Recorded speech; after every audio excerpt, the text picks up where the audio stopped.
I kept it a huge dark secret. I tried to push people away. I tried to keep it to myself. I wouldn't call it shame, but I wasn't sure if it was right or wrong. I thought it was something I couldn't share with other people. If people saw that I liked this, it would just brand me as immature and a loser and kind of babyish. Nobody really cares. They all think it's cool, and I think they think it's cool not in the fact that it is what it is, but they're like, look how much he's embracing it and running with it. When I tell people, like, I have friends that own the props, and they see my collection, they see interesting pieces from it, they're like, man, this is like really cool, like the passion you have for this is really neat. Now that I'm an adult and I'm going through work and university, people just think it's cool that I'm into something a little different, a little quirky. I think that's okay. I think more of that is definitely not a bad thing. Thomas was like the first real best friend I ever had, and there were days where I was just not having it, and hearing that classic theme song from the old days always brought a smile to my face. I think I came to a point where I kind of managed to sort of keep it healthy and, not weird about it. It's led to kind of how I discovered my love for animation and like music and that sort of thing. I just find it like a very healthy creative outlet even today. I think as an adult, I really appreciate not only the storytelling, but like the way they filmed it, and like with these huge sets, it just opens up another world. The attention to detail was amazing. It was sort of the ultimate train set. And I loved trains as a kid, so when I saw the set at Shepperton, I was like, oh my God, this is incredible. At the time, we didn't know how popular Thomas was going to be. We thought it might have just been one series and that would have been it. But it just went on and on and on and on, which is fantastic. It's strange, it acts like a magnet really. Wherever this show goes, Thomas fans, they come to it. In that regard, it becomes less about a model work that we do and more just a social thing. Everyone's got their own little group, but it's always nice to meet someone else who's got that similar sort of niche of the Thomas interest.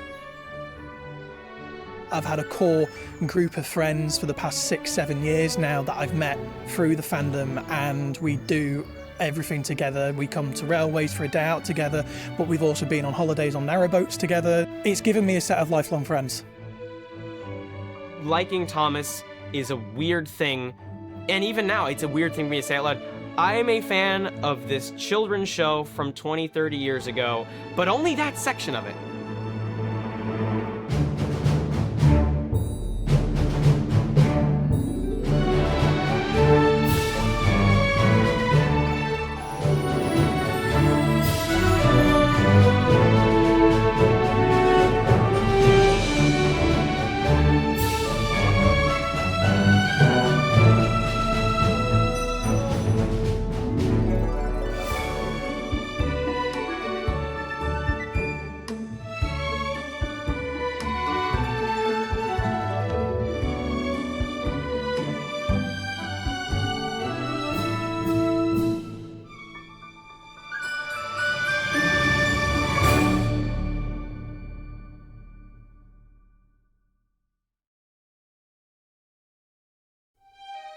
The 3 railway engines all came about because my brother Christopher had measles at the age of 2.5, and my father was trying to entertain him, reciting poems, singing songs and things, and he liked one song down at the station early in the morning, see the little engines all in a row. And just to make it a bit more interesting, Father got a scrap piece of paper and drew engines all in a row, but gave each engine an expression. And it was a sad one that Christopher seemed to like the most, and asked why this engine was sad. And so Father managed to say, because he's not been out for a long time. Why hasn't he been out? Because all the other engines are bigger and stronger and get chosen first. And what's his name? His name, Edward. And you ended up with what ultimately became the 3 railway engines. What first attracted me to the stories were and still are the characters, the adventures, the situations they get into. And this is what made me want to bring them to life on the screen, with all the things that a multi-dimensional world can do. I was not aware of the Railway series. I had no idea what it was. The way I first heard about Thomas was on an elevator. A man named Jay Island had just gotten back from England, and he'd been to a dinner party, and somebody at the dinner party gave him a very early tape of Thomas the Tank Engine, and he just gave it to me on the elevator, and he said, "Here, see if we can do anything with this." But I took it around and I showed it to kids in preschools. You could see it was casting a spell. The kids were really gravitating to it. So I had some friends from England. I said, "Well, what do you know about Thomas?" And they're like, "Oh, Thomas, Thomas." And suddenly I realized there was this whole world that I was completely unaware of, as I think everyone in America was. Thomas was only 5 minutes long. On one hand, if you'd grouped them all together, you would have burned through them. So it was really out of that the idea came up, well, we really need to do a half-hour show. And we had to create a whole series that incorporated Thomas. We had our own canvas, to create something that had never been done before. If the audience embrace the characters and the stories, they will then want these characters and stories as part of their life. These stories give so much happiness and quite often comfort that I think that will go on for generations.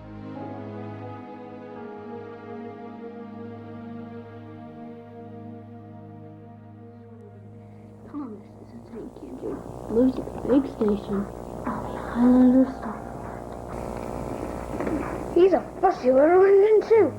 Always holding coaches ready for the big engines to take off. Growing up, my brother and I were both Thomas fans. He's 2 years older than me, so we're roughly the same age. And of course, being the younger sibling, you want to do everything that your older siblings are doing. So he would play with the trains on the train set, and I would crawl over and, do the exact same thing that he was doing and look at him and make sure I'm doing it right. So as most normal people do, my brother grew out of it, but I didn't. I was still watching the tapes, I was still playing with the toys, and just carrying on that love that he had for it. The wheels would shake. I remember I would shake the engines when I was really little, just to kind of hear what the wheels sounded like. I loved the color, and as I got older, I started to pick up on the personalities of the characters. I ended up just connecting with them, and I loved being able to reenact what I saw on screen as well. It's always been in the background for me. There's never been a point where I can't remember it. My mum used to say there was a Thomas lampshade above my cot, and that either my first word was either Mama or potentially even Thomas. So that's how long it's been going on. A few months or so after I was born, I had very bad asthma, and so I had to be hooked up to a sort of oxygen tank. My mum wanted to try and find ways of keeping me entertained. And so we had a whole load of VHS tapes that my sister had. My mum decided to, see what was on it there, and when she put it on, the Thomas the Tank Engine theme came on, and instantly I stopped crying and was heavily focused on this VHS. It was always on the ABC in Australia. So yeah, I'd wake up and watch it every morning on the TV. And when we were 2, we came to the UK, my parents. We saw Stepney, which at the time had a face on it. Now, I was photographed on Stepney. My mum put me on his front buffer. And so that was a very special photograph. So to learn in the 4th series of Thomas that one of the new characters was Stepney the Bluebell Engine. I still remember walking into the shop and they had a big stack of VHS tapes and Stepney was on the front cover. I think that really cemented it, the love of steam trains, love of railways and love of Thomas. The original Thomas series was loved by the kids because they could actually buy a train set, and then you had exactly what Thomas was on the screen. It wasn't CGI, it didn't go up and down and all the rest of it, it was an actual train set. A child is sitting down looking up at a telly and those eyes look down at you. It's often said of acting, it's all in the eyes. Certainly, I think David Mitten's brilliance was to get those eyes to move in such a way that they light up a child's imagination and they feel, yep, I'm talking to Thomas, that's my friend up there on the screen. I feel happy and comfortable now and safe. I think for an older audience, if they watch it as a child, it has fond memories of a nostalgic view of childhood. And I think it was because it was created to be a safe space where all the emotions are modified. People will get cross, or if pushed, very cross. Nobody is furious. Nobody is splenetically outraged. Nobody loses it. People are sad or very sad. Nobody's suicidally depressed. You've got an emotional language, but it's an emotional language where you can care, but you can know that at the end, everybody's going to be all right. Plus, it's got trains in it. I think for some people, there's a nostalgia factor. This was a show that was very important to them as a child. And then, like all of us, you become a teenager and you start dealing with adult responsibilities and the things that come with getting older. And you look back on your childhood a little bit through rose-colored glasses. And you think, well, this was a wonderful time in life and I didn't have these same concerns and so on. I still feel it when I look at the old Thomas episodes. I still remember the warm feelings I had when I first saw them. There's that romanticized nature of a simpler time where there's not much to worry about in the world and all you could focus on is what's going to happen in that story or what's going to happen over this story arc. Each one of those stories is a little morality play. And I think when you think about kids at that age, they have a very strong sense of justice. They have a very strong sense of what's right and what's wrong. If an engine misbehaved, there were consequences. So kids could see in themselves, in Thomas and Edward and Bertie and Gordon, sort of a reflection maybe of their own playground. Why does this character resonate with you? Why does this color? Why does this location? All these things. It's the simplicity. It's the beauty of Sodor. It's wanting to be there, to be a part of it. It's a world where someone acts out of line. "You're useless little bugs," he called from above. But then in 4.5 minutes, everything gets resolved. There's so much catharsis from that. He never calls them bugs or mites because he knows they might bite back. There are lessons that you can still apply to your real life. Like, take Thomas and Gordon, for example. Don't be, rude to other people. "Hurry yourself," replied Thomas. Thomas acts a little bit cheeky in that episode. "Wake up, lazy bones. Why don't you work hard like me?" And Gordon maybe doesn't exactly handle it the best way. There's just so many lessons that can be taught to generations. All the stories were very moral-based. Everyone worked hard at the station, and it was a good little adventure, in the old days. And of course, the artwork, the original books were absolutely fabulous. It captured that old England type feel. There is the colour of the illustrations. There is the fact that the story themselves are written at a level which a child can appreciate from really, I suppose, 6 months up to 93. I mean, Father always says the stories are written for 3 to 93s, and I don't think he's far wrong. The narration was a single voice narration.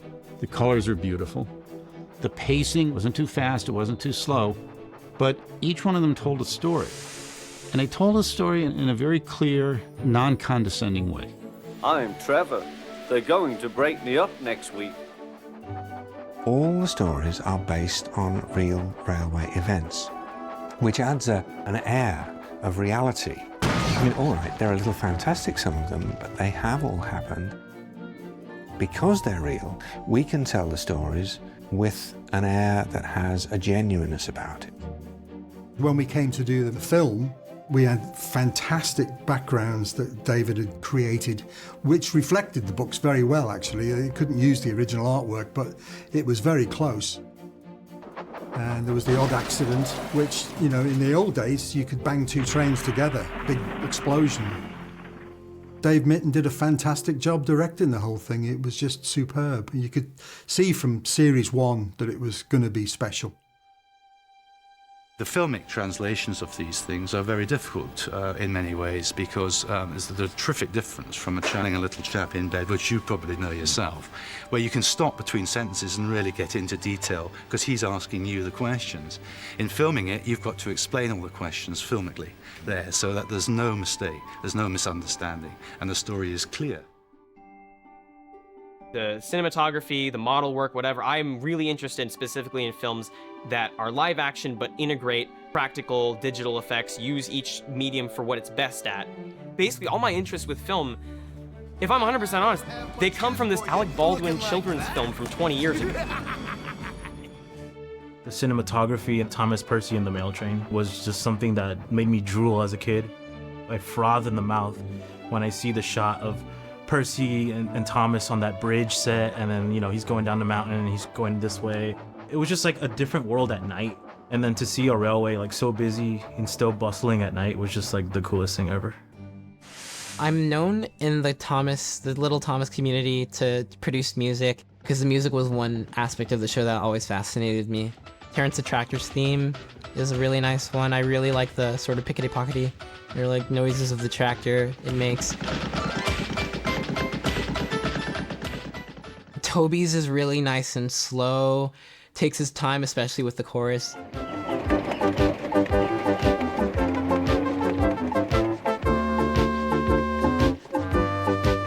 And you can never go wrong with like the Thomas theme tune. The Thomas theme came to me kind of organically, really. It just flowed, and I knew it was good. You know, when you sit down at the piano to do whatever you're doing, you don't deliberately think this is going to be, you know, the next number one. I don't think so, anyway. Brits choosing Ringo to do the narration was a masterstroke. Completely off the wall. No one thought he would do it. If you had someone who no one knew, no one heard of him, why would we're not interested? It's just another kid show. But because Ringo's doing it, everyone pricked up. Oh, wail Percy, help! The buffers were broken and Percy was wheel deep in coal. It was time for Thomas to leave. He had seen everything.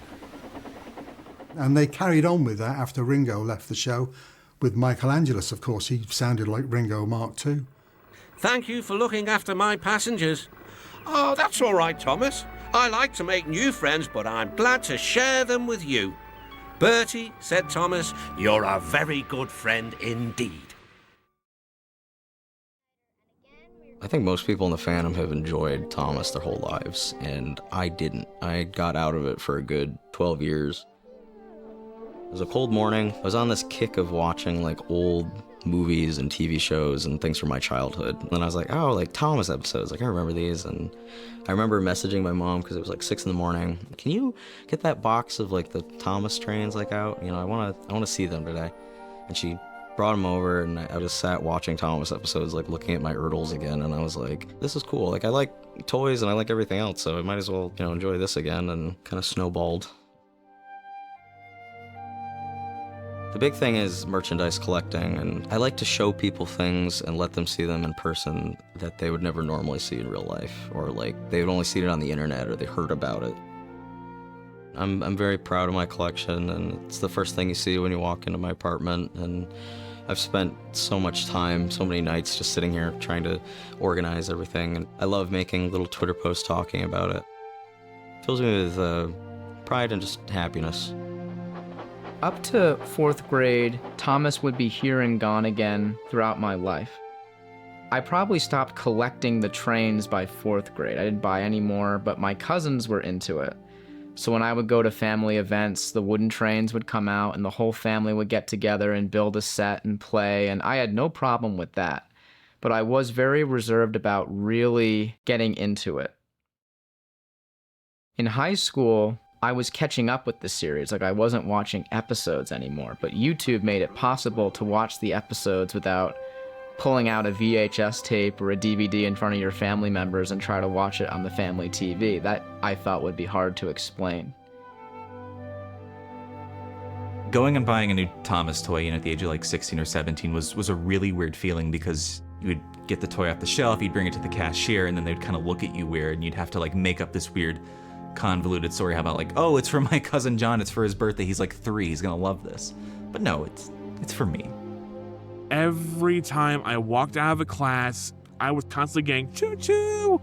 When people passing by, it's like they knew I was in Thomas, they knew it was silly for me to still like it, and they just wanted to make me regret ever being a fan. And there were times when I was ready to just back away from it all, like I quit, I'm done. But my friends who still stick by me reminded me that it's not really what matters to them, it's what matters to you. I think I was just always told that Thomas is for babies. It was even as a 5-year-old, it's like, when can you enjoy it? But like, teachers were even giving me hell for it. Like, dude, your job is to like teach a 14-year-old how to like do arithmetic or whatever, like not to judge them on what they like. When I joined my local model railroad club, I was kind of ostracized a bit because I like Thomas so much. If you tell someone that you're interested in Thomas the Tank Engine, chances are you're going to get a little bit of weird looks. If you ostracize them or say like, oh, Thomas is for kids, come on, get some real trains, you're basically shooting yourself in the foot. Because it's shows like Thomas and properties like Thomas that get kids into this hobby. There was a lot of insults thrown around because of my interest in railways, and I wasn't too out with my interest with Thomas then, but just the fact I was getting insults for liking railways put me off ever divulging the deeper secret, if you would. Come the age of 18, finishing college, going into university, I just thought, forget what they think, I'm just going to be me. Thankfully, I've not faced any hardships since, because I'm just so upfront about it, and if you don't like it, I don't want to know you. There are moments where I really do feel like an outcast because, I want to, gush about this kind of stuff, and just, a lot of people, that aren't into it just don't get it. Because they're like, well, why are you, 28 and still playing with trains? I'm just like, because, it's fun. It's something I enjoy, it's a passion I love, it makes me happy, so I'm just going to continue to do it. It's funny, as one got to know the bullies, you actually found that they still watched Thomas themselves, because they were only, 7 or 8, and they'd watch all the kids' shows. But of course, when the word gets in the playground that it's a preschool show, they pretend that they're all big adults and they don't watch it. Because obviously, I'm different from everybody else. A lot of people, they grow out of it, they don't think about it, they have an ordinary life. And then there's me, who's still collecting trains. But on the whole, I'm proud. I don't particularly hide it. I think some people find it rather interesting when they learn that, oh, you collect model trains. My family have gotten to the point where they're like, he's long gone now, we can't do anything. But I think they've seen, if anything, it's been such a positive influence on my life, and it's done a lot of great things for me and for other people around me. Throughout high school, I really owe it to Thomas for letting myself be comfortable in my own skin. I felt like, you know what, no shame, I'm going all in, I'm gonna do what I wanna do. And it was really nice to see that people respected me for that, for taking that leap. It was actually like letting everyone really get to know me for the first time. I think you're entitled to like what you like. My mum used to write children's books, so I grew up in a house where adults took children's stuff seriously. Why wouldn't you? Just because it's aimed at children doesn't make it childish. He should give up and be preserved before it's too late. Shut up, burst out Duck. At first we were getting letters and interest from train people. And they liked the respect that we were paying to railroads, the authenticity of it. You can't go past the signal light. You can't speed, which of course the engines always did, and they got into trouble for it. Then I noticed we were getting letters from parents that were saying, I know it's a kid's show, but I enjoy watching it too. And I'm really enjoying this show. And they would ask sometimes very technical questions about Thomas and how it was shot and so on and so forth. So I would say really in the first season, it became obvious to me and to Britt and the other people working on the show that its appeal was stretching beyond trains. At first we thought that was Ringo because of his connection. And then later George Carlin. And I think for a lot of parents that brought them in initially. But then once they understood the show and they got to know the characters, who are actually deceivingly complicated, it stood in its own right. Junior and I have been getting fan mail for quite some time, really. And I don't know how old they are, but sometimes you can tell by the sentences they use and the words they use, well, that isn't a 5-year-old. And it's obvious that there are some adult, I suppose up to 30, 35 years of age. The music that we wrote, some of it was quite orchestral, and I think that appealed to the older audience as well. I mean, it wasn't a deliberate choice to pull in the older audience. I think it was just a byproduct of the whole thing. It just all worked. It's escapism at the end of the day. It's just this wonderful world, with the rolling hills and the steam trains. It's the sort of place that you'd want to sort of jump into. I had a very happy childhood. These are the days before one had to pay bills and be stressed about, everyday life.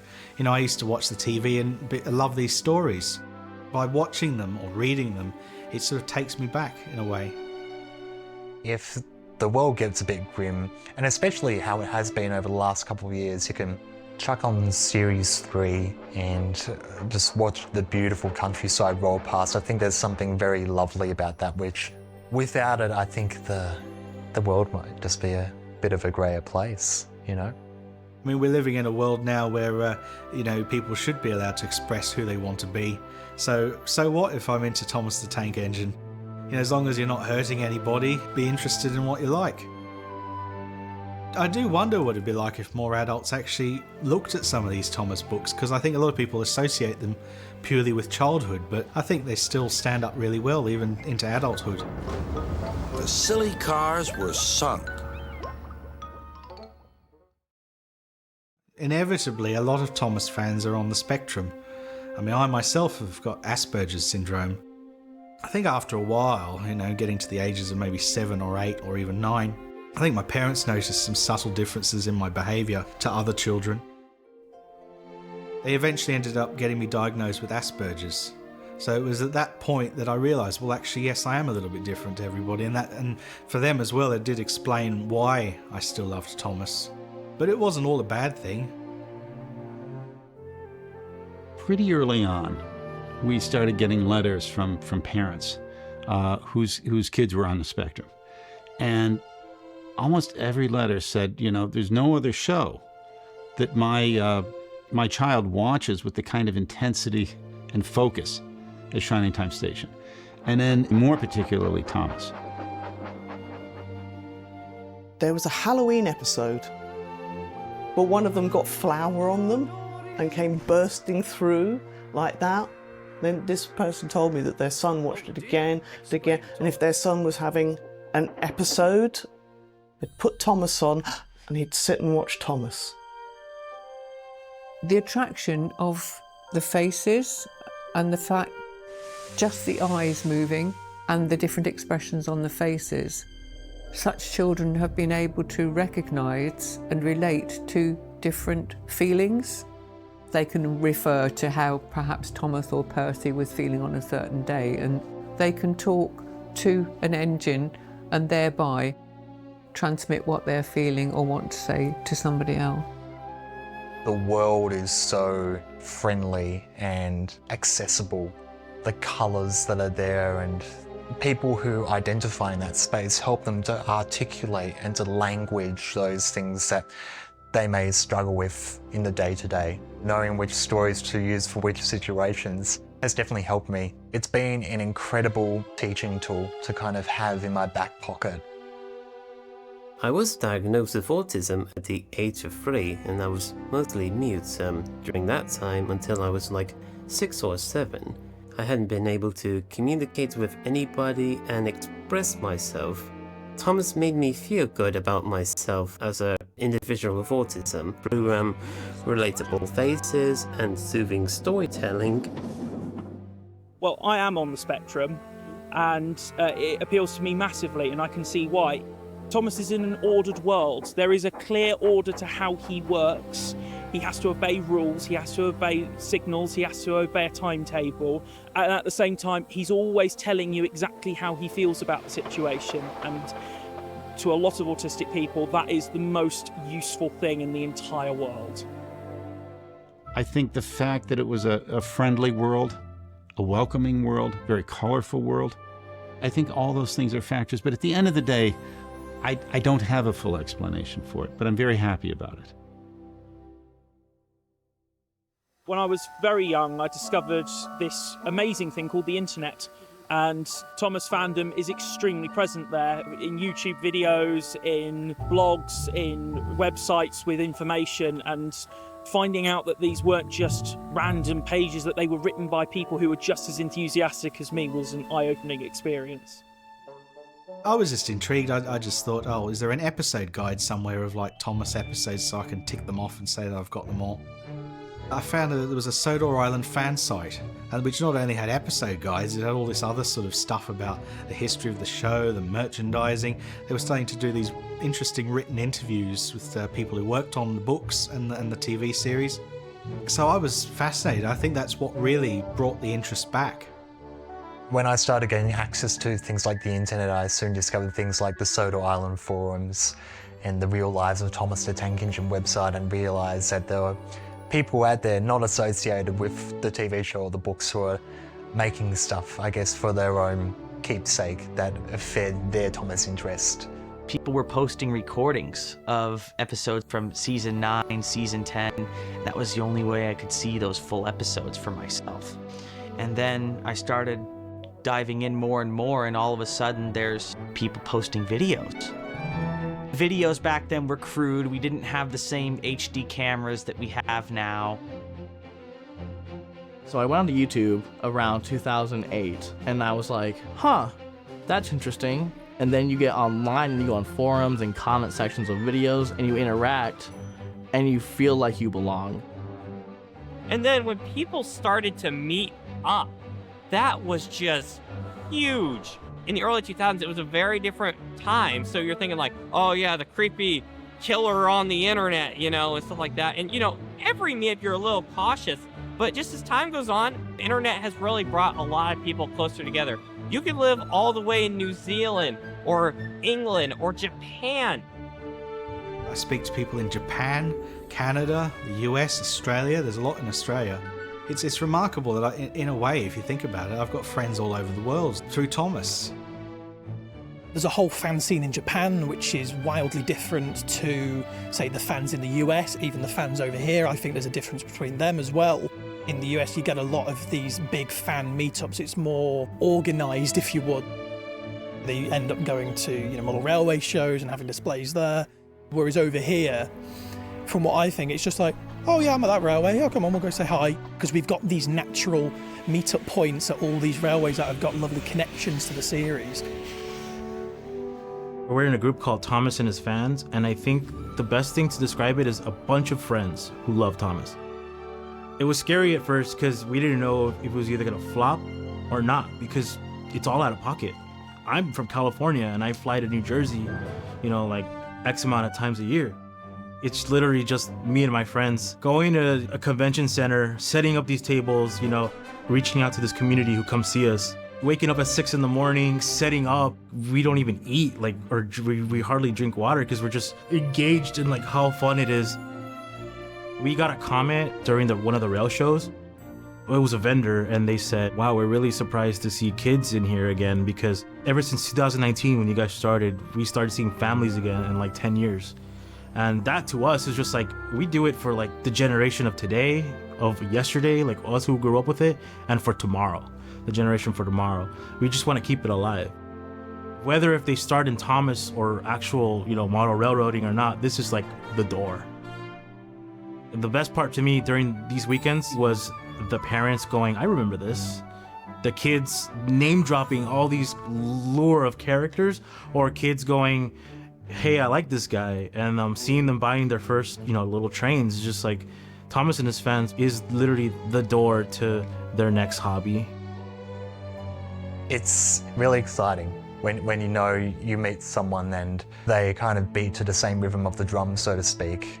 Even being a little bit older than some of the people there, that really didn't get in the way. I think the fact that we're all just so passionate and that we're all just so very relaxed to just kind of hang out with one another and have a good time was really nice. I've met so many lifelong friends, and it's quite amazing that we do all have the Thomas interest, but we've somehow managed to find people together who also have an interest in Thunderbirds, Doctor Who. We've all got these same niche interests together, and we've managed to find each other on this vast internet.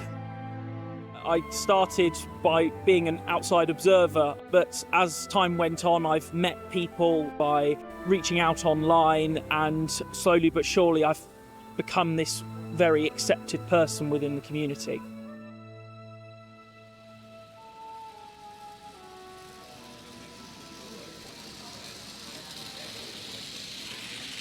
I am so honored to finally be here because ever since I saw the live stream last year, I just had so much fun watching it, and I just have always wanted to finally be here. This All was right, like that's my lovely, dream but place, come on, we and gotta I like keep this thing you know going. what I mean? This year, we don't just have wooden railway.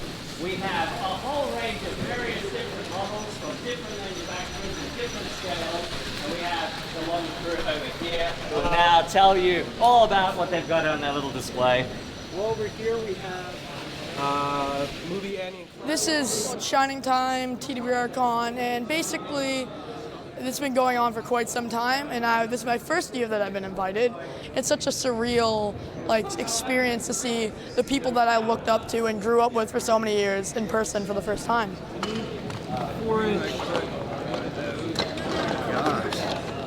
It's weird just sitting in the middle of it. I feel like I'm gonna I know. It's nice to be surrounded by a lot of good people who have just so much talent and do so many different things in so many different ways. And this weekend was really about a lot of us just coming together and finding a commonality in myself and all of us that just comes from a simple blue tank engine. And I think that's just the astounding part. You know, I drew it with pencil first, and then I sculpted it, and she was perfect. I feel that is exactly how she would look like if she was in the TV series. This is just absolutely beautiful.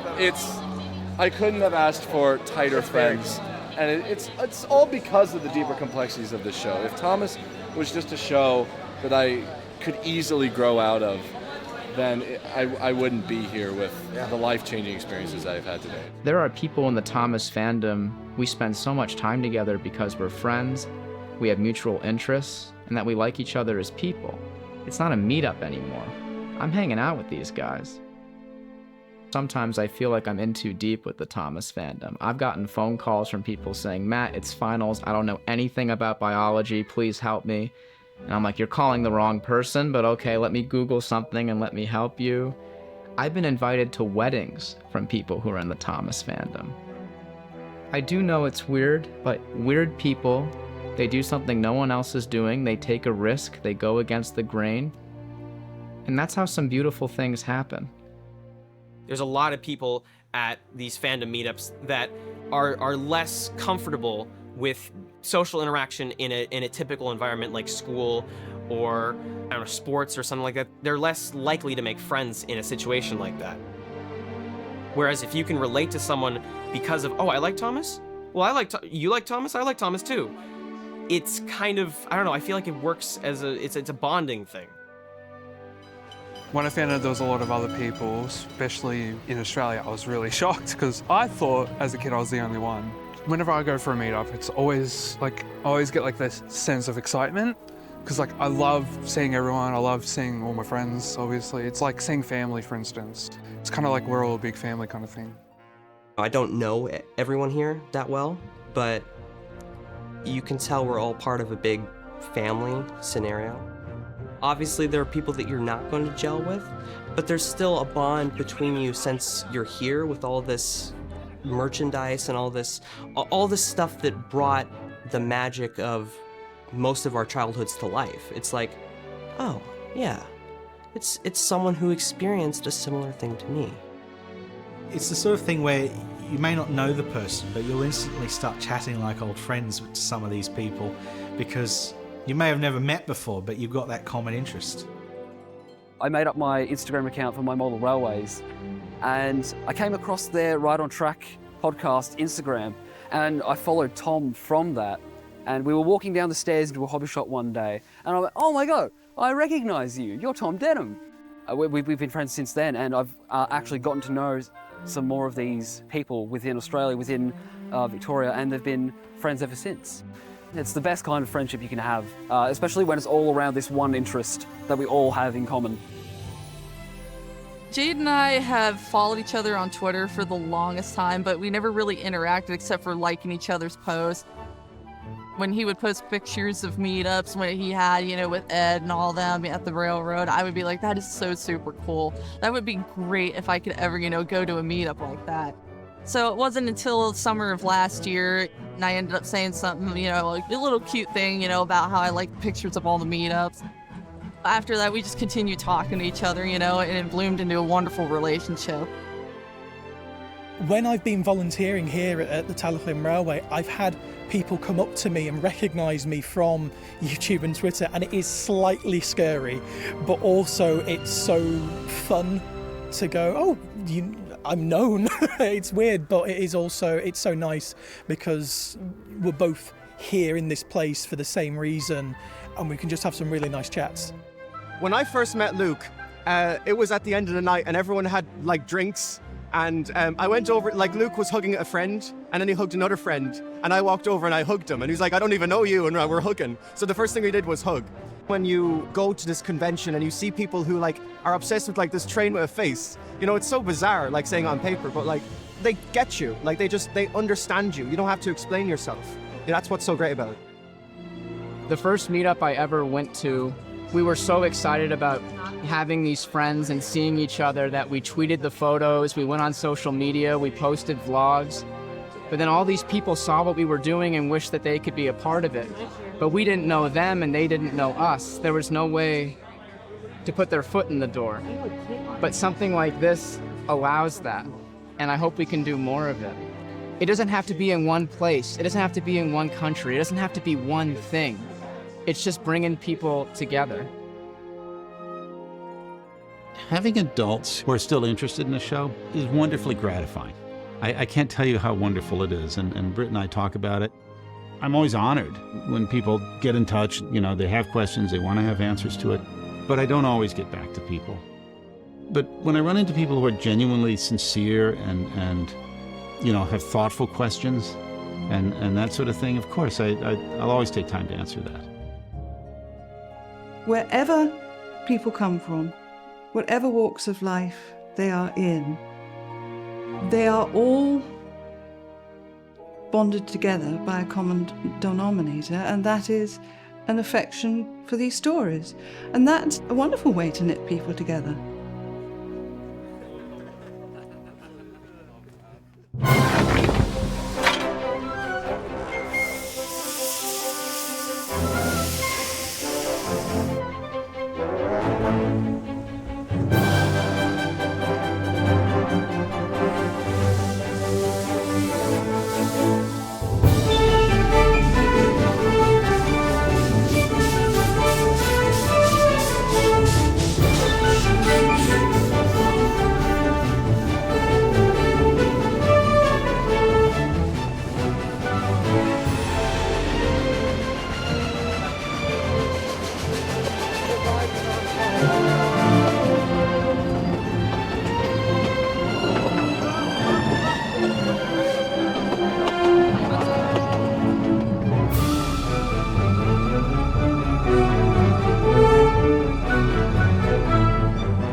Welcome to Menzies Creek Station. Now the train's only here for a couple of moments only. All passengers for Lakeside and Gembrook, please remain on board the train. The train will be here for a couple of minutes only.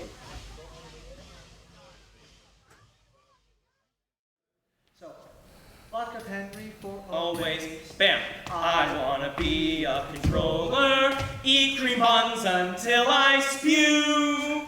I wanna be a controller. I think I'll know just what to do. Wait, spin! Most of the people in the Thomas fandom are really creative people.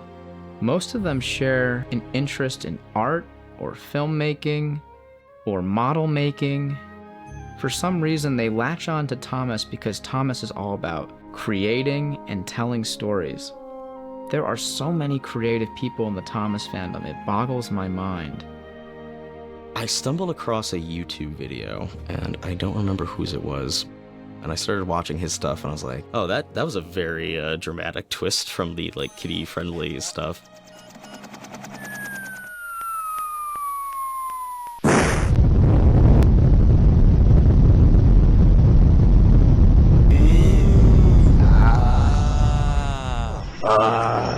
There's only one way to settle this. Eeny, meeny, miny, moe. Percy, Toby, Smokey, Joe.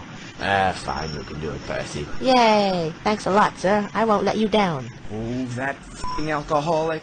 You know what? I really don't care anymore. I hate this railway, I hate you, and I am leaving. Bye, fatty.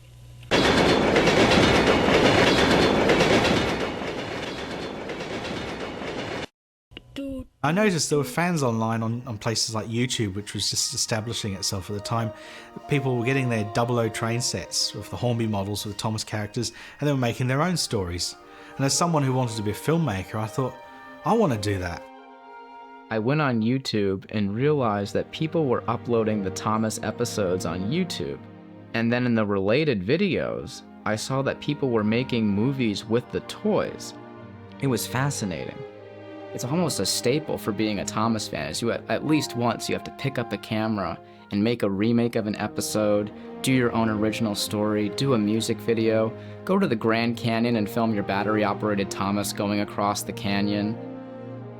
I can't say that there are a lot of fandoms out there that create to this extent, where they remake the episodes at home.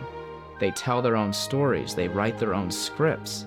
Just every part of Thomas is something that creative people can latch onto and use as an outlet to express themselves. I think that's really unique about the Thomas fandom. I think there's a natural desire to make and create, which is so exciting. And the way a lot of people do that is through fan videos.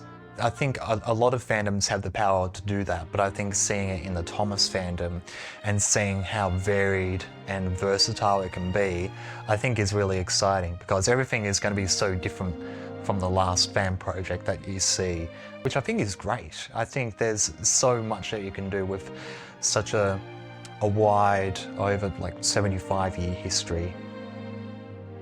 I decided that my, I guess, kind of landscape is in sound and audio. Right on Track is a podcast where myself, Connor Jonas and Tom Parry sit around and we reviewed every episode of Thomas the Tank Engine. I think each of us brings a very unique, I guess, kind of quality of opinion and voice. And we go through in each episode and we review 3 or 4 in one sitting. We love bringing guests on, people who are in the fandom, or people that we're friends with in real life, and say like, hey, this is your favourite episode, we'd love to hear like why it's your favourite.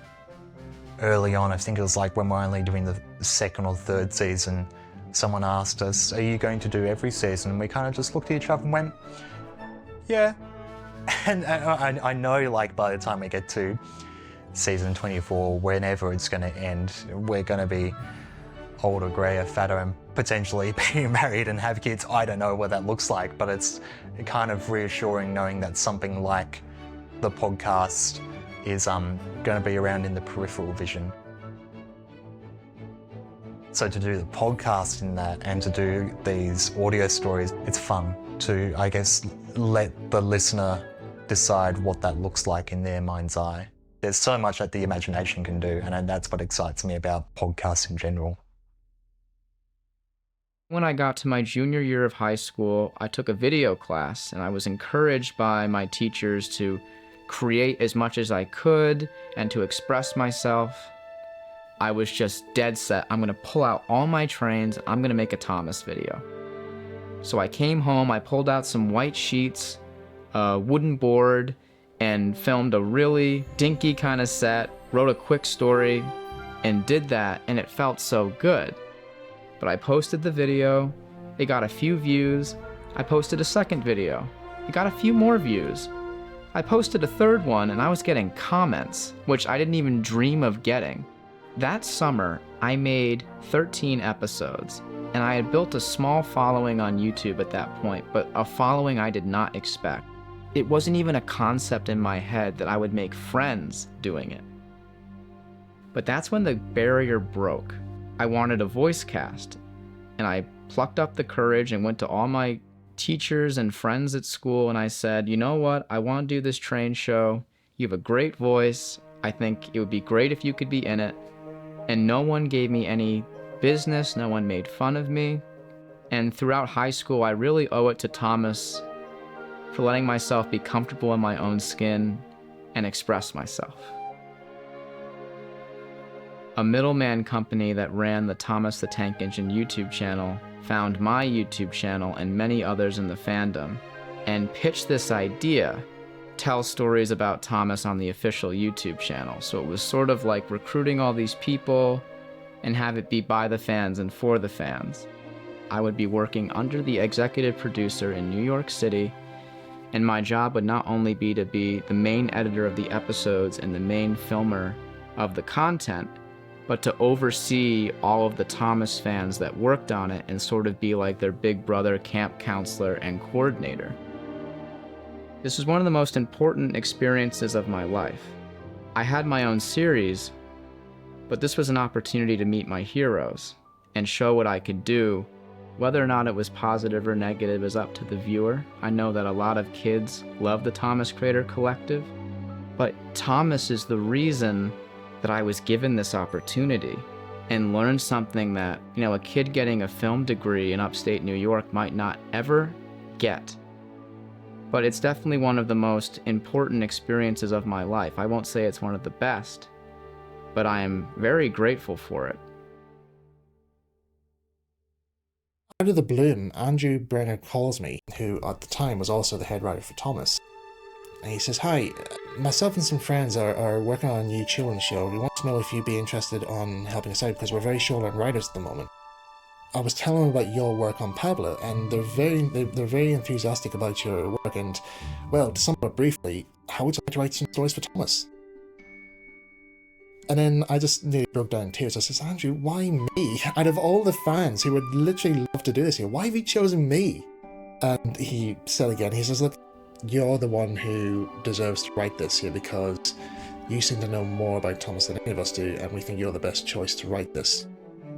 It wasn't really daunting at the time, but it's more or less trying to think fresh of story plots, but also have a nice little nod to the classic stories, because sometimes I would add little Easter eggs for the die-hard fans to watch out for, or something maybe just to help make aware that, this happened before, so kids can actually go back and watch the classics.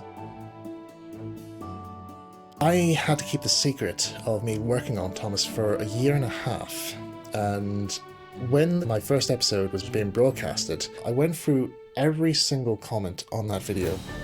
After reading all those comments and even seeing the response as well on the likes of Twitter and Facebook, a huge weight of pressure was literally was lifted off my shoulders. There were some friends of mine in the fandom who, they only knew me by my username, they didn't know my real name. Somebody messaged me saying, "Is this you?" And I said, "Yes." And they're like, "Oh my god." And so for the rest of that day, I think I must have had well over 50,000 messages on Twitter messaged me saying well done and congratulations on working on the show and giving me so much support. So I was so moved by the feedback then, and to this day I'm still moved by it.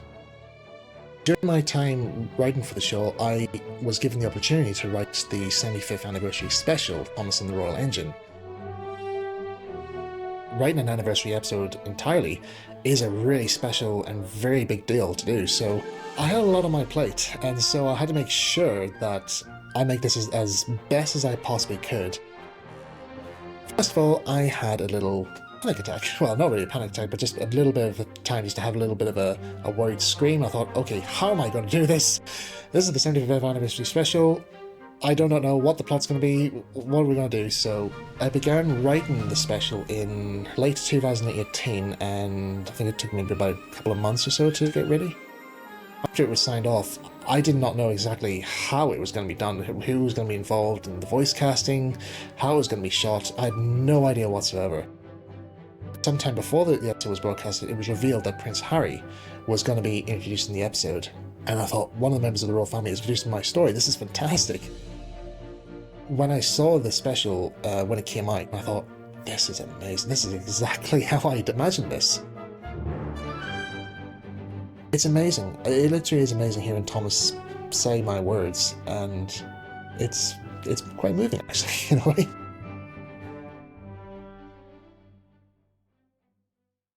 My main interest in Thomas was the technical side. It was the models.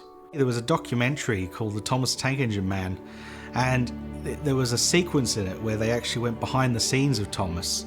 And to a 3-year-old child, seeing these rather big models, I mean, they were big to adults, but to me they looked absolutely massive. We were always fascinated with the models. It was so colorful and so appealing, you just want to look at it. And then when I got a little older, you really appreciate the model work and the sets and how everything is custom made. All these characters are just, someone had to make that. Someone had to take time and construct that from the ground up and make you believe that that's really the character, that that's really what you're looking at, even though it's just a tiny model. I met a couple Thomas fans online who were, they messaged me because I put a post somewhere on the internet about the models and I was interested in them. And yeah, we just hit it off. I mean, they lived in New York, I lived in London, but we had a very close friendship. And these friends run a Twitter page called Thomas Tank Merch, Ricky and Lewis. It brought my interest back. It sort of sent it into overdrive. As time went on, I ended up acquiring a number of props that were from the show. I remember talking to Lewis in like 8th or 9th grade, talking about what models from the show we would want. How much do you think they cost? Do you think they'll ever go up for sale? I mean, we've been thinking about this for a long, long time, well before we ever started Thomas Tank Merch.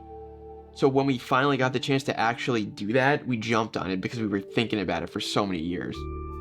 Back in 2013, we got offered our first Thomas prop, which was the Jack Scale Trevor. As offered, that was a complete model. That wasn't a restoration project or anything. Since then, we got offered a lot of other items. And, the most significant items, the golden era of Thomas, would be the small-scale narrow gauge engines. Well, this is the original Series 4 Shepperton model of Rheneas. As a child, Series 4 came out when I was probably 3 or 4 years old. And yeah, I must have binge watched those tapes over and over and over. So to have not just a piece from Series 4 of Thomas, but to actually have one of the original character engines, of which they only ever made one model of, is very special. So this, I believe, is from the very first series, and this is the cab for Edward, which they also used for James. They had interchangeable sides, whether it was red for James and blue for Edward. And whenever there's a shot of the engine, or the driver leaning out the window, or a shot of the fire, they'd cut to this large-scale, roughly 1/6 scale model. When we started getting the older models from the show, that's when the big restoration projects started happening, where, you'd have to replace step boards on a coach, or some wagons were missing their chassis completely, or sometimes like the paint would flake. If the models were in damp conditions or even had water on them, the paint would start to flake. One of the biggest projects was a narrow gauge coach, which was, maybe 50% left. And when I had that in hand, I says, you know what, it's doable. I know certain tasks can be very daunting, but we did so much research on the stuff now that we feel pretty confident in undertaking those restorations, so honestly, I don't think there's anything we can't do. I think the one that needed the most work was James, because when we got him, his dome had a lot of the bronze paint rubbed off. His eye mechanism, the eyeballs particularly, were pretty corroded. And believe it or not, certain areas were cracked, and we thought we were never going to be able to replace them, but we were able to swap them out and put brand new ones in them, and it looks 100 times better. These models haven't been used in 25 years. They'll be missing parts or like broken parts because they've been in some box rolling around for 25 years. Something like Duke, he was missing the side rods, he was missing some of the handrails, and he was missing the tender. Our first course of action was getting each of those things fixed one by one. I think we did the handrails first, and then Lewis actually made a replica tender, which it was identical. It was very close, which took a while. You can't look at it and be satisfied until it's fixed. And every time you look at it, you're gonna think, oh man, I really wish this were complete. I really wish this were fixed. So that's the first order of business, is to try and fix whatever we can fix. Well, this is one of a curvy half-gauge 1 track that's, I believe it's made during the hit entertainment era of the TV series throughout the mid-2000s. The only difference is there's no ballast covering it, and there's a hole here, which apparently it's where where the engines puff out smoke or blowing steam. I pinch myself all the time to have some of this stuff. I mean, you know, of all the Thomas fans and of all the people in the world even, why of all people have I come to acquire these items, which to sort of have something that, you know, was featured in the show, it's a very special feeling. It gets normalized. Like, you look at this here and you're like, oh, you know, I see this every day, but sometimes it hits you. I always say when you're really out of it, like if you're really tired or if you're not, you know, you're not fully aware, and then you look at that, you're like, wow, that's really what I watched on the TV as a little kid in my house right now.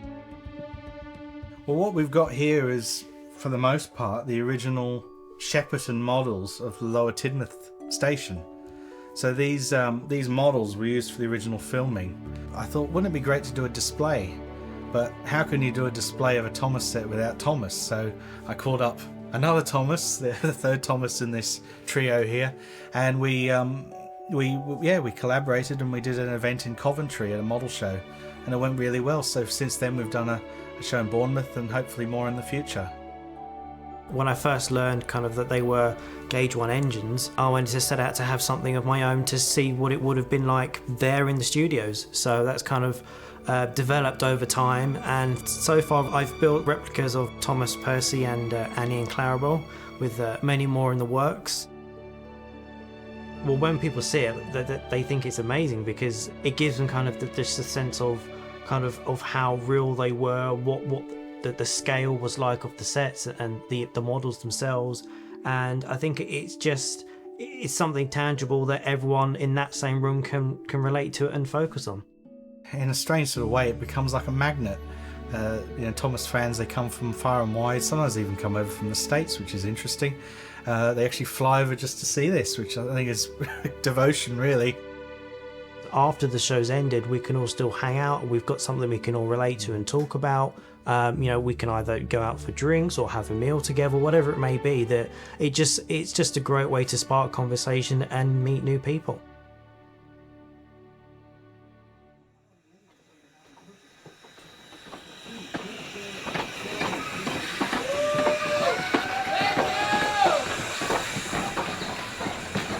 I think Thomas has an excellent appeal to young children and gets them into railways such as this one here, and really gets them asking questions about real railways rather than just seeing it as a TV show or just a series of books. There's a real gateway there into the real world that you just don't get with other shows. To me, Thomas evokes an age that just about still existed in my childhood, where you had a huge railway industry. Something like 600,000 people, mainly men, worked on the trains, and it was a source of great pride to work on these railways. One of the biggest surprises for me is to find how the TV series has rejuvenated the world of preserved railways. I generally thought that they would be dying by now, because you've got to be fairly old to remember a preserved diesel hydraulic. You've got to be very old to remember steam engines functioning as the main form of transport. It's clear to me, and it's a nice discovery, that these books and the way they have these lovely open days where they put faces on locomotives are recreating a new interest in preserved railways and even in wider railways themselves. Thomas captured the imagination of like how cool it is to look at steam trains moving around the countryside and doing their jobs. When you look and listen to a steam engine, they're like machines that breathe thick clouds of black smoke and walk on lines of steel. It's like the thing of legend. It is so cool and amazing to see them in person, but when I was a kid, it was so cool looking at the Thomas show and just seeing all the characters moving around the screen. It was pretty magical.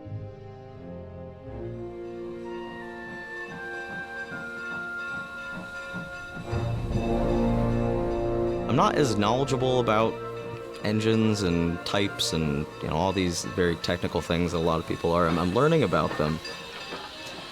Usually if I'm working with Jaden, who's one of my workers, we end up just going to Strasbourg because we love Strasbourg. So it's the day usually boils down. If we're done by 3 o'clock, it's like, yeah, we can go catch a train. So.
I first came to the Talyllyn Railway 5 years ago, and 4 years ago I started volunteering, all because of the Railway Series books. When Wilbur Awdry was writing the books, he was also appeasing his inner railway enthusiast, and I think that also appeals to other railway enthusiasts because they can read them and identify what's happening on a technical level, not just, oh, it's a silly story. It's like that connection to reality, how the stories were based on real places, how I am literally stood on what you could call the real Skarloey Railway. And then you do some more delving and you find out, oh, that story's based on this accident that happened in 1909 to an engine somewhere. That's the appeal to me. It's just how grounded in history and just how rich it is. It's quite nice to fill that little niche in the fandom which is more focused on just Wilbert's writings of the Railway Series books rather than the TV show. Recently I've done a big research project on one of Wilbert Awdry's model railways, and there's been a lot of mystery and question around it for about the past 20 years within the fandom. Thomas has quite helped me express myself via model railways, and I've been modelling, trying to make it feel that 1950s, 60s aesthetic of the British Railways.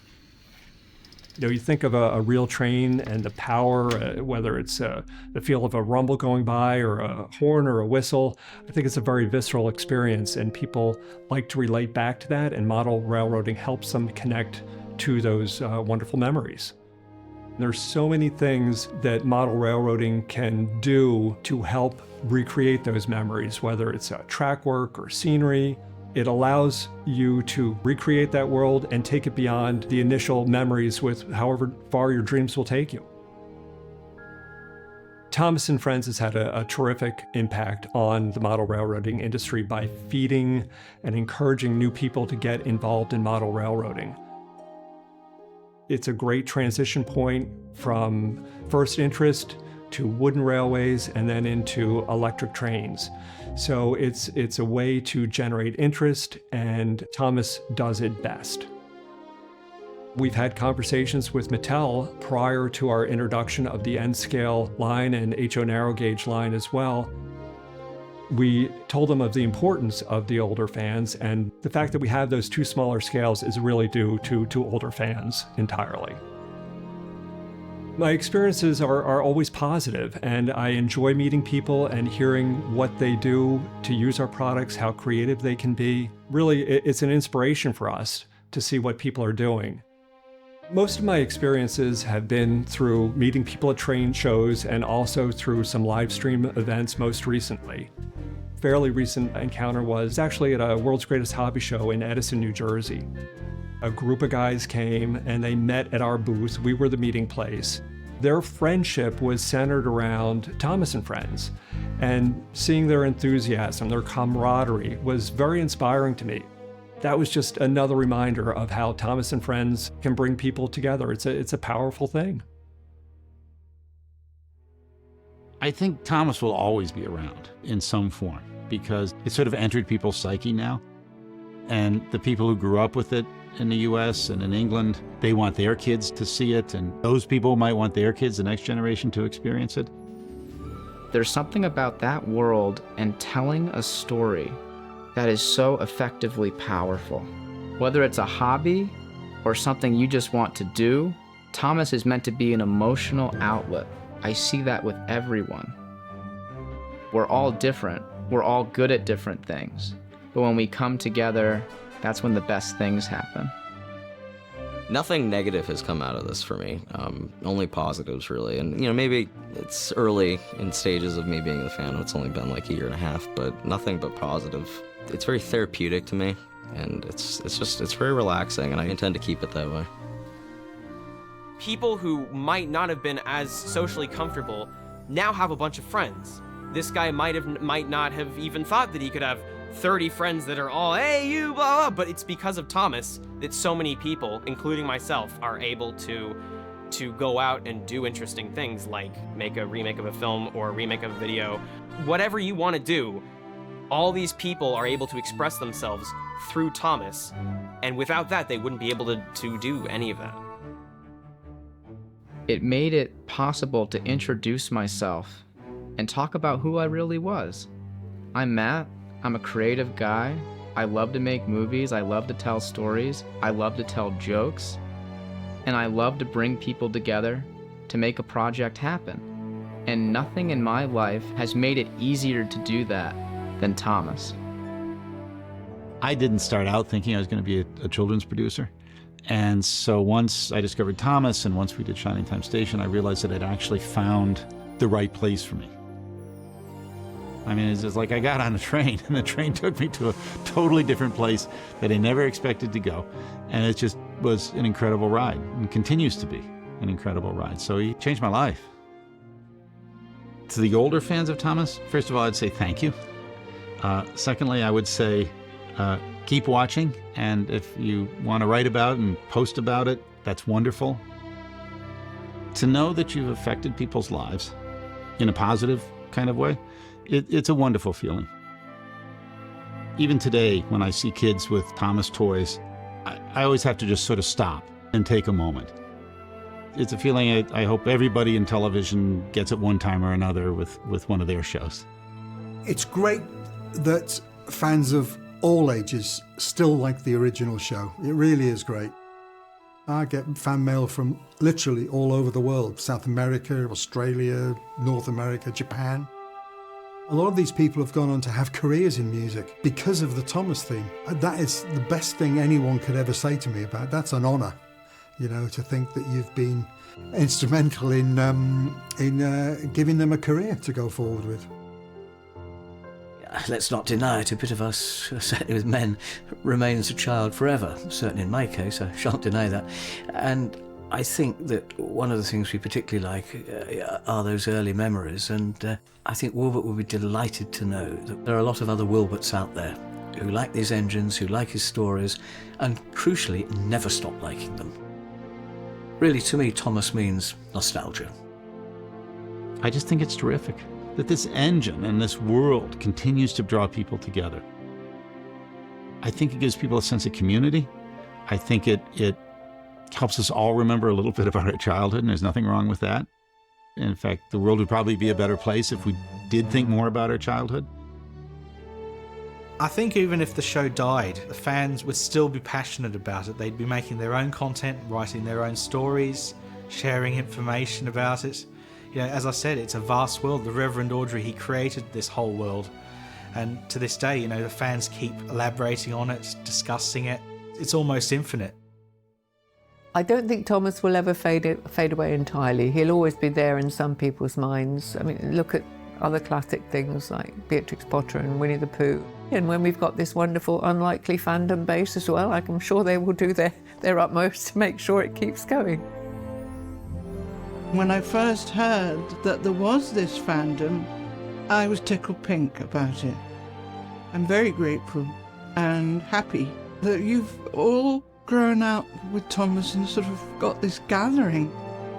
It's very special to me when they write as adults and are so eloquent in sharing with me all the reasons they love Thomas.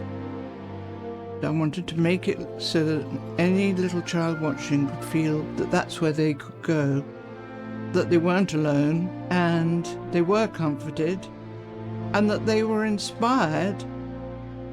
Being you is being you, and getting together as human beings who have fun and you inspire each other, and I love that. The fact that you make friends and play trains and or everything else that you do, and the reason I'm here. Just brilliant. So stay unlikely. I still do work on my YouTube series. I'm really trying to make that work and see where my YouTube channel can go at the moment. Even if I wasn't watching the show or buying new trains or making new episodes anymore, I feel like I'll still be in touch with all the people that are, and I'll still care about what they're making. So I think by virtue of the fact that I've made so many friends here, I don't see myself leaving anytime soon. It's definitely a connection to my past. brings me, really good nostalgic feelings because I loved it growing up. I've grown out of things before and put them behind me, but I think a piece of it always stays with me. So not completely. I think maybe someday, but there will be a small part of me that will always love it. I don't really think this is ever going to disappear. It tried to once and it came back, so I think that's a sign that it's going to stay. I have invested far too much money in model trains for it to go away. Even if I do lose a bit of interest, down the line, I don't think it's ever going to fully go away. It's always going to be a part of me because it's set me on this path. There was a point where I did grow out of Thomas when I was in college, and I did try to put it aside and focus on other aspects of my life and, kind of feel like I needed to grow up. But I realized I wasn't happy doing that, and eventually I did get back into it, and I re-entered the fandom, and I realized this is a thing that makes me really happy. It's so ingrained in my life from childhood to now that thinking about a life without Thomas just sounds kind of dull, and I would hate to live a life like that. I absolutely do not see myself letting this go, and I think the amount of embrace my family housed me with it, I want to do the same with the family of my own. It's friendship, it's camaraderie, it's bonding, it's like something special, and it's just so welcoming. I felt like it opened up a social part of me that I didn't know was awake. Thomas, he's just a friend that you can always come back to, and he'll always be waiting for you there, wherever you left off. There's no turn back. There is no turn back. I mean, I'm 27 now. I'm going to be 28 in June. I still watch the show. I still read the books. The day to stop was yesterday. I don't think I would let it go. It's one of those sort of comfort blankets where, one returns to it, because I had a very happy childhood. It's always nice to look back and evoke the memories of growing up. I associate Thomas with so many happy memories. For me, the essence of Thomas is happiness and nostalgia and real craftsmanship that I intend to replicate in whatever future projects I do. Early on, Thomas was a secret part of my life, then it was a component of my life, and now it's become not my whole life, but I've fully embraced it as something that is just a part of me in every way. Thomas is an escape, it's an emotional outlet, it's a way to take yourself beyond just liking a TV show or being in the audience or being an observer. It invites you to be creative, not just for yourself, but also to share that creativity with other people and make a community out of it.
Now for my breakfast.